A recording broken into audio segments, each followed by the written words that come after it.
Hey guys, in this video we're going to go over the web security portion of the Forcepoint Manager installation.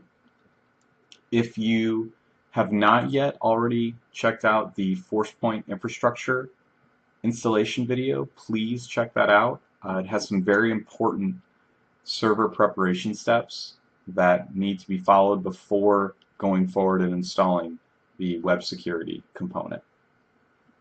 Alright, just as most of my installations, I have a Word document handy that has all of the settings I'm going to need for the installation outlined. That can also be found in the documentation for the installation of web security. Please contact your Forcepoint SE to get all of the information needed to prepare the management server, prepare the OS, and prepare for your web security installation. So let's go ahead and get started. First thing we'll do is reopen the Forcepoint Manager installer that we had run the very first time around when we installed the Forcepoint Management Infrastructure. This has to be installed before moving forward with any of the other Forcepoint components. We'll go ahead and click Install here, and we'll give it a bit to extract and get ready for the installation. Just something I'd like to highlight is when I began this installation, I chose a custom installation, and that's so I can pick and choose the particular components I wanted installed on my Forcepoint Manager.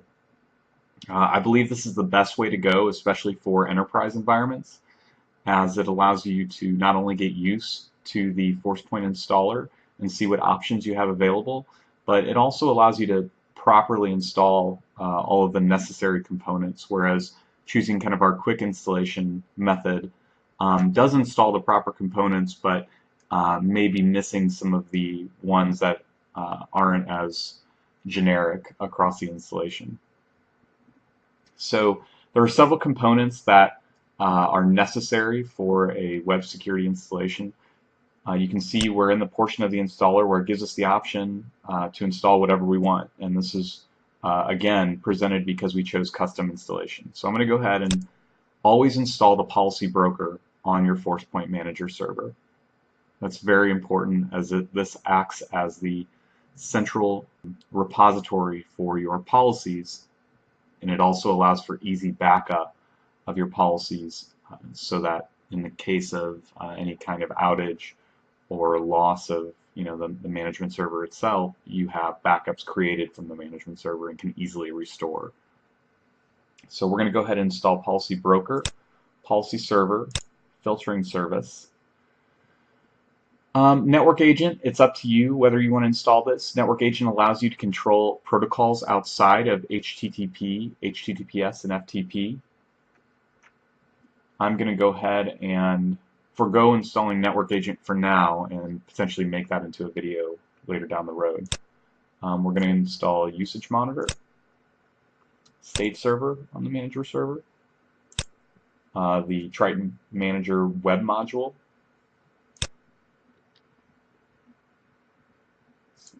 we're going to install, in this instance, just because this is a lab environment, I'm going to install Log Server on my management server. However, in an actual enterprise environment, you would not want to install Log Server on your manager server. You generally always want to install Log Server on a separate server.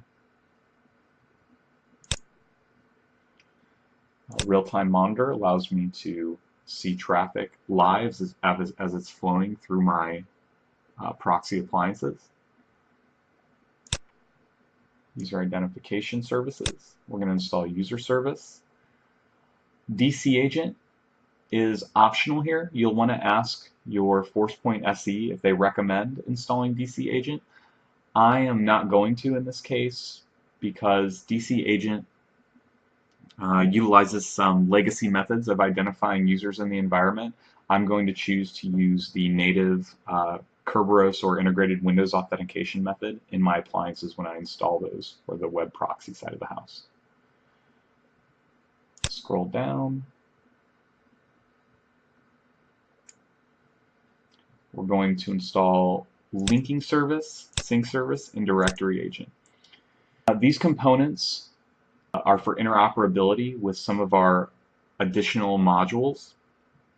So sync service and directory agent are directly linked to the hybrid service. So if your installation will be a hybrid installation, meaning you're going to be managing end users and their machines as they're on and off of your network via the hybrid endpoint, IPsec, GRE, or whatever method you're using to send traffic to the cloud, you're going to want to install sync service and directory agent as they sync your user information to the cloud service so that we can identify those users when they're off-premise and apply the correct policies to them. Linking service is necessary if you plan on at some point deploying DLP in your environment.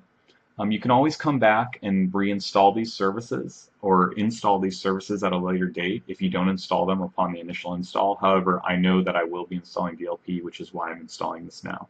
This basically allows me to utilize web categories in my data loss prevention solution.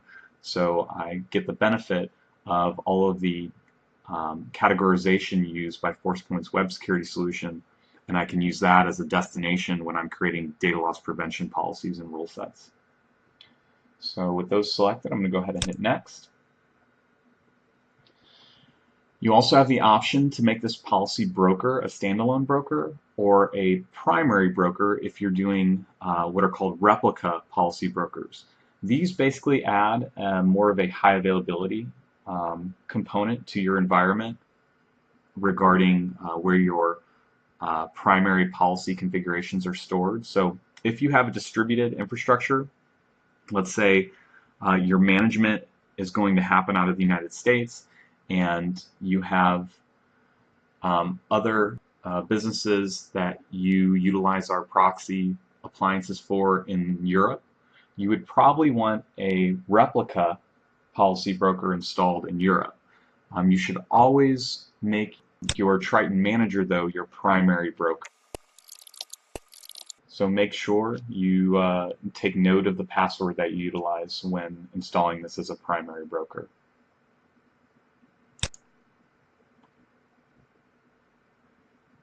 Yes, my network does use Active Directory to authenticate users. And yes, I want to start the computer browser service on this machine if I have not already. If you do get a chance, I would do that before the installation. I don't believe I did, which is why it's asking me. And that's no problem. I'm going to go ahead and start that right now, actually. First, check that the computer browser service is set to start automatically. If you've checked that, then tried to restart the service and it still doesn't start, don't worry. After you've installed web security on the Forcepoint Manager and rebooted the server, it should come up as normal. All right, I'll hit next. All right, in this installation, I'm going to choose to install Forcepoint Web Security to connect to Content Gateway. Go ahead and select next. So this is going to install some SQL client utilities on the machine for me. Go ahead and click next to proceed with that. And I'm going to go ahead and connect to this database engine. It's aware of it because we performed this step in the Forcepoint Management Infrastructure installation, so it knows which IP to use to connect to the SQL database in my environment. And I'm going to use my trusted connection. Again, that's letting it know that I'm going to be using the connection from this service account.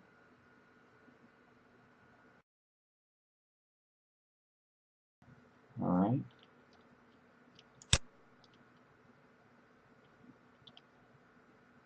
It's just letting me know what the name of the database is and where it will be stored.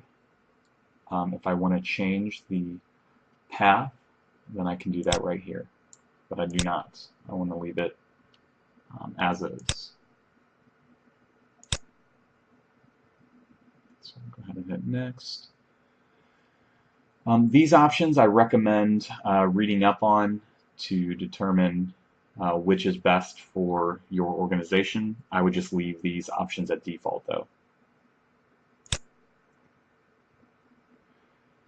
And I do want to send category and protocol usage data to Forcepoint to help better protect my end users. And I'm going to go ahead and choose to configure directory access later.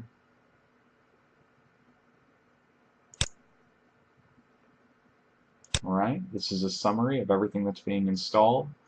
Everything looks good. I'm going to go ahead and go forward. This process can take a bit of time as it's configuring the web security components and also building the web security database on your SQL server. You can log into the SQL server and monitor the database progress. However, most of the feedback is sent to the Forcepoint manager, so if something does go wrong, we'll get an error on the screen and it'll let us know what's happening.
All right, looks like the Forcepoint Web Security installation is completed.